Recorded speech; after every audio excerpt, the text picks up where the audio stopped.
नमस्कार मित्रांनो, MBBS pattern या चॅनलमध्ये स्वागत आहे. तर मित्रांनो, मी तुमच्यासाठी आज नवीन एक इन्फॉर्मेशनचा व्हिडिओ घेऊन आलो आहे. तर आजच्या इन्फॉर्मेशनच्या व्हिडिओमध्ये मी तुम्हाला भारतरत्न अटल बिहारी वाजपेयी मेडिकल कॉलेज पुणे या कॉलेजचं मी तुम्हाला फी स्ट्रक्चर इलॅबोरेट करणार आहे, जे की मेल आणि फिमेलसाठी फीस वेगवेगळे आहे आणि या कॉलेजबद्दल तुम्हाला मी अपडेट देणार आहे.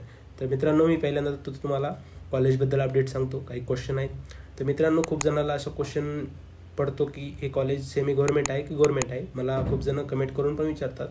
तर मित्रांनो, हे कॉलेज आहे ते आहे सेमी गव्हर्नमेंट, पण पुणे PMC-MET चालवते ही कॉलेज. तर PMC-MET म्हणजे Pune municipal corporation medical education trust. हे ट्रस्ट ह्या कॉलेजला चालवतं, जे की पुणे महानगरपालिकेचं आहे. दुसरा क्वेश्चन असा आहे की मित्रांनो, कॉलेज आपल्याला कंपल्शन काही करतं का हॉस्टेल घेण्यावर किंवा मेसबद्दल, जे की दुसऱ्या कॉलेजमध्ये आहे. तर कॉलेजचं कोणतंही कंपल्शन नाही मेसबद्दल किंवा हॉस्टेलबद्दल. तिसरा क्वेश्चन हे आहे की मित्रांनो, कॉलेजच्या ह्या वर्षी नवीन कॅम्पस मिळून जाईल का विद्यार्थ्यांना. तर खूप जास्त चान्सेस आहेत की कॉलेजच्या नवीन बॅचला ह्या वर्षीच्या की न्यू कॅम्पस मिळण्याचे जास्त चान्सेस आहेत, ज्याचं की काम पूर्ण होण्यास आलेलं आहे आणि झालेलं पण आहे बऱ्यापैकी. तर मित्रांनो, आपल्या फी स्ट्रक्चरला आपण इलॅबोरेट करू. तर मित्रांनो, तुम्हाला क्लिअर करतो की मेल आणि फिमेलला काही कॅटेगरीमध्ये वेगवेगळी फीस आहे त्याच कॅटेगरीसाठी, आणि काही कॅटेगरीमध्ये दोघांना सेम आहे. आणि फी स्ट्रक्चरची टोटल फीस ही डिवाईड केली आहे ट्युशन फीस आणि डेव्हलपमेंट फीस. तर मित्रांनो, मी तुम्हाला दोन्ही पण सांगणार आहे. कॉलेजला रिफंडेबल डिपॉझिट पण आहे, ते खूप कमी आहे, 30,000 रुपये आहे. आणि हॉस्टेल अँड ट्रान्सपोर्टची जी फीस आहे, जी की मेस सोडून, ती आहे 80,000 रुपये. तर मित्रांनो, मी तुम्हाला फक्त आता टोटल फीस सांगणार आहे प्रत्येक कॅटेगरीची, आणि मेल आणि फिमेलसाठी काही कॅटेगरीसाठी डिवाईड केलेली आहे, वेगवेगळी केलेली आहे, ती पण तुम्हाला वेगवेगळी सांगणार आहे. आणि कॉलेजला इन्स्टिट्यूट कोटा पण आहे 15%, त्यांना पण काही फीस आहे, ती पण ट्युशन फीस आणि डेव्हलपमेंट फीस डिवाईड केलेली आहे, आणि टोटल फीस जी की 3 पट असते नॉर्मल फीसच्या. तर मित्रांनो, मी तुम्हाला SC/ST पहिल्यांदा सांगणार आहे फीस किती आहे. तर मित्रांनो, ह्यांना ट्युशन फीस, डेव्हलपमेंट फीस आणि टोटल फीस टोटल 0 आहे, त्यांना फीस नाही आहे. अदर रिझर्व्ड कॅटेगरीमध्ये VJ आणि NT येतात. तर या कॅटेगरीसाठी डेव्हलपमेंट फीस आहे ती 0 आहे, आणि ट्युशन फीस आहे ती 0 आहे, आणि डेव्हलपमेंट फीस आहे ती आहे 63,636. टोटल आहे 63,636. तर मित्रांनो, सेकंडला तर EWS, EBC आणि SCBC, जर काही तुम्ही ह्या कॅटेगरीसाठी इलिजिबल असाल तर ह्यानुसार तुम्हाला फीस आहे, तुमच्यापाशी सर्टिफिकेट असेल तर.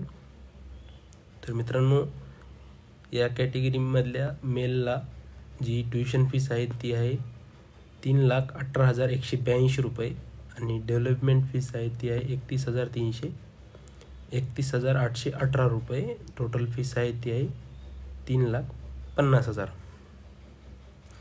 आणि या कॅटेगरीमधल्या फिमेलला जी फीस आहे ती आहे, ट्युशन फीस आहे ती पूर्ण 0, डेव्हलपमेंट फीस आहे ती आहे 63,636 रुपये, आणि ट्युशन टोटल होती तीच आहे 63,636.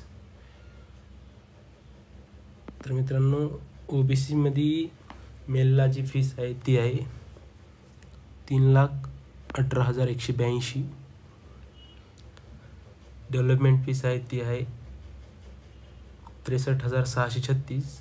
तर टोटल फीस आहे त्या OBCसाठी मेलला 3,81,818 रुपये, आणि फिमेलला जी फीस आहे ती ट्युशन फीस आहे 0, डेव्हलपमेंट फीस आहे ती आहे 63,636 रुपये. तर टोटल फीस OBCतल्या फिमेलला 63,636.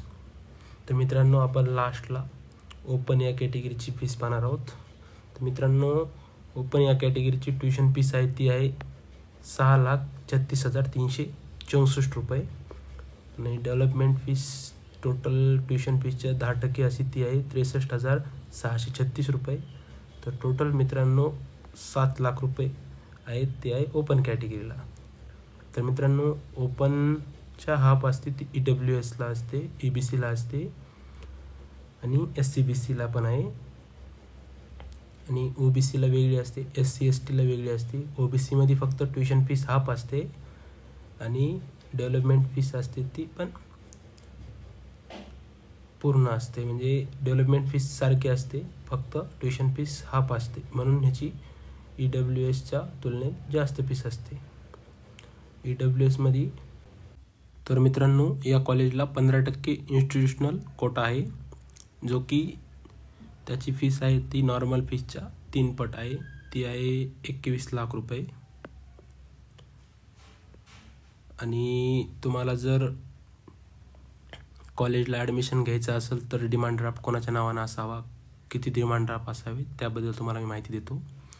तर मित्रांनो, कॉलेजचा ज्यावेळेस तुम्ही डिमांड ड्राफ्ट काढताय तर तो नॅशनल बँकेचा असावा आणि तो डीन BUMC पुणे या नावाने असावा, त्याच्यावर मेन्शन पाहिजे.